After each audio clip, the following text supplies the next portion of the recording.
Assalamualaikum warahmatullahi wabarakatuh. Waalaikumsalam Waalaikumsalam Halo warahmatullahi Sobat wabarakatuh. Peradilan, selamat datang di podcast Kampanye Bangga Berbangsa dan Bernegara. Di podcast kali ini kita akan ngobrol nih secara santai bersama teman-teman dari CPNS Mahkamah Agung Republik Indonesia dengan tema visualisasi bangsa yang dapat menggugah rasa cinta tanah air. Kita sebelum memasuki ke acara podcast, bolehlah kita kenalan dulu nih sama teman-teman ini dari mana ini? Boleh kenalan secara bergantian? Kakak-kakak? Boleh. Boleh. Dimulai dari mana nih? Bebas-bebas ya, Pak C. Mau kenalan dulu. Oke, Baik boleh di dari aku dulu kali ya. Halo Oke. Sobat Peradilan, perkenalkan Halo. ya, saya dari Pengadilan Agama Pangkajene. Lanjut, Ya, mungkin? Halo, aku Sinta dari Pengadilan Agama Parepare. Halo Kak Sinta. Halo Kak, oke, aku ya. Halo, aku Yosiliana Silitonga dari Pengadilan Negeri Blampidi. Sami. Belang Pidi. Ya. 14 ya, Kak? Selanjutnya, Kak oke. Muhammad Iqbal. Oke, baik. Salam kenal semua teman-teman di sini dan MC. Terima kasih waktunya. Perkenalkan, nama saya Muhammad Iqbal. Saya dari Mahkamah Syariah Simpang 3 Redelo. Salam Wah, kenal. mantap sekali Oke. ya. Ini dari seluruh Indonesia berkumpul jadi satu di podcast hari ini. Tepuk tangan untuk kita semua, teman-teman. Oke. Oh iya, untuk mempersingkat waktu langsung saja ya kita pembahasan yang pertama nih. Kita kan sebagai generasi muda, kita sebagai aparatur sipil negara juga, bolehlah diceritain menurut kalian gimana sih peran generasi muda itu dengan rasa cinta tanah airnya dalam wujud bela negaranya itu seperti apa sih? Boleh dong dimulai dari Kak Iqbal nih, dijelasin dulu rasa cinta tanah air dan bela negara itu seperti apa? Baik, terima kasih Kak MC. Eh, yang menurut saya ya Kak ya, rasa cinta tanah air itu adalah kita itu harus merasa bangga yang pertama. Kita harus memiliki rasa terhadap bangsa Indonesia itu yang kita wujudkan itu dalam kehidupan sehari-hari. Apalagi itu sudah tertuang dalam Undang-Undang Dasar 1945. Dan ideologi kita juga kan sebagainya, salah satunya adalah Pancasila. Jadi contohnya rasa cinta kita itu bisa diwujudkan dengan kita bisa mencintai produk dalam negeri, melestarikan kebudayaan Indonesia, saling toleransi dan mematuhi segala peraturan perundang-undangan yang berlaku. Selain itu juga setiap perbuatan dan perilaku kita seharusnya itu dapat tercermin eh, kepada Pancasila sebagai ideologi negara kita. Jadi salah Hmm. satunya itu apa yang kita lakukan itu Kak, kalau bisa bukan hanya kita hafalin, tapi bisa kita lakukan di kehidupan kita sehari-hari. Mungkin seperti itu Kak. Oh, mantap sekali nih. Betul apa seperti yang dikatakan Kak Iqbal bahwa kehidupan kita sehari-hari itu harus tercermin dari Pancasila.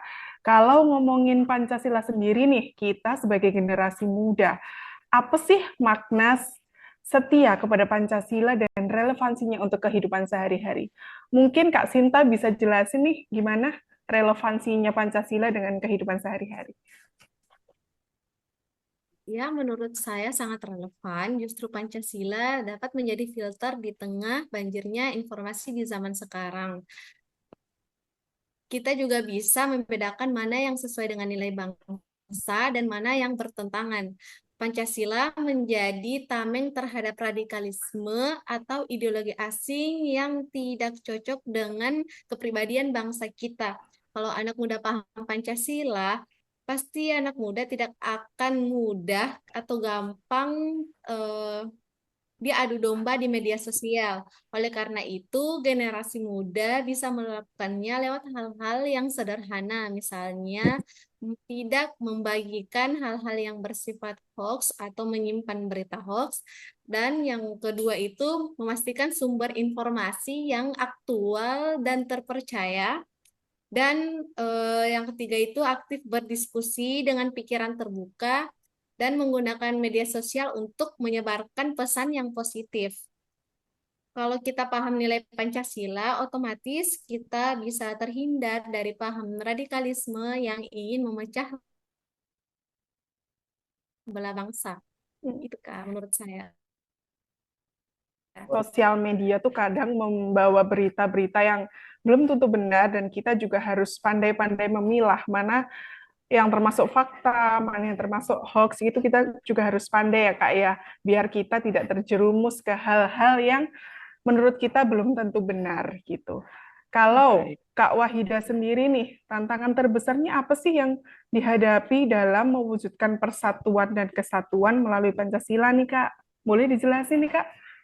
Boleh dong. Nah, kalau tantangannya sendiri nih, saat ini tuh kurangnya kesadaran generasi muda ya. Kadang kita lebih kagum sama budaya luar dibanding menggali nilai sendiri. Pendidikan karakter belum maksimal. Masih banyak anak didik yang hafal sila-silanya tapi belum mengamalkan. Nah, masalah korupsi juga jadi tantangan.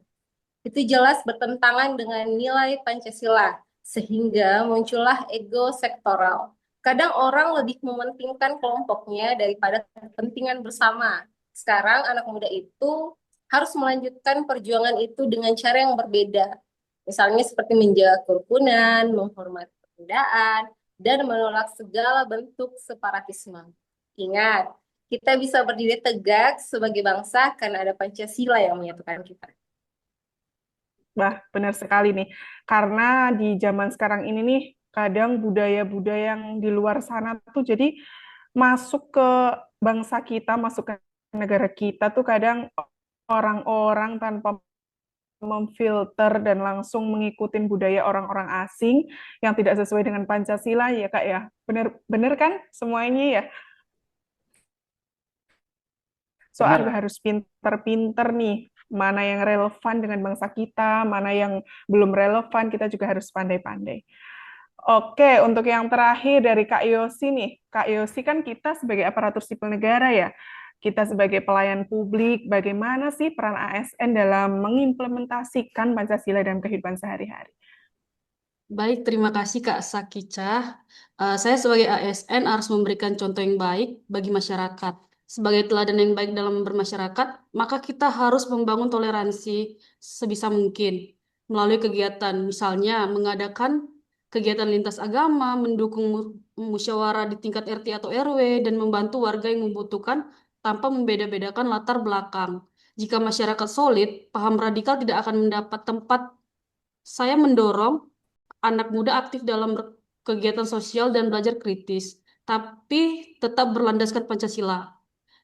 Kita harus menggunakan media sosial untuk menyebarkan nilai positif, bukan hoaks atau ujaran kebencian. Untuk membuat karya atau usaha yang bermanfaat. Kalau setiap anak muda bisa berkarya dengan semangat, Pancasila bangsa ini akan semakin kuat, Kak. Oke, luar biasa sekali keempat narasumber kita kali ini, obrolan hari ini tentang rasa cinta tanah air dan setia pada Pancasila, artinya bahwa kita, setiap manusia di Indonesia, mengamalkan nilai yang terkandung di dalamnya. Jadi kehidupan kita sehari-hari tidak boleh melenceng dari Pancasila, kita harus pandai-pandai memfilter informasi yang ada di luar, dan ideologi Pancasila harus kita jalankan baik dulu, sekarang, dan masa yang akan datang. Mari kita amalkan Pancasila dalam tindakan nyata. Terakhir nih kakak-kakakku, sebelum kita tutup, mungkin ada pesan yang akan disampaikan, boleh? Dari Kak Iqbal dulu mungkin. Oke, boleh. Terima kasih, Mbak Sakica. Mungkin kalau dari saya, untuk menutup podcast kita hari ini, mungkin sedikit ya kata-kata untuk eh, kita, khususnya dan untuk anak muda zaman sekarang ini. Mungkin kita harus bangga jadi generasi muda Indonesia. Terima kasih, Pak Sakica. Mantap. Selanjutnya mungkin ada lagi yang mau menyampaikan pesan-pesannya?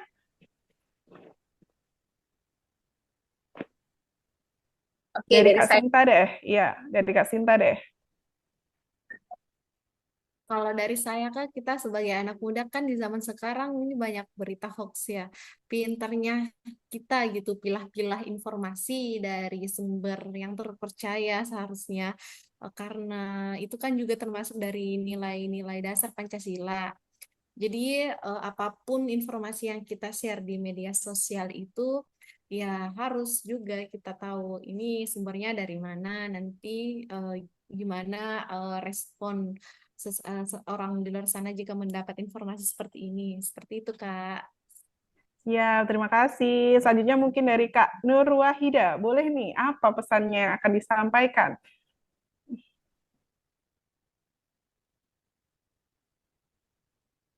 Oh, Ya. Mungkin boleh Kak Yosi dulu. oke. Boleh dari Kak Yosi dulu mungkin? Mungkin sedikit pesan dari saya. Dengan Pancasila kita bisa maju bersama, sehingga kerukunan yang ada di Indonesia akan semakin terjaga.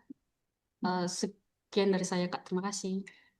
Terima kasih, luar biasa semuanya. Tepuk tangan dong untuk kita hari ini.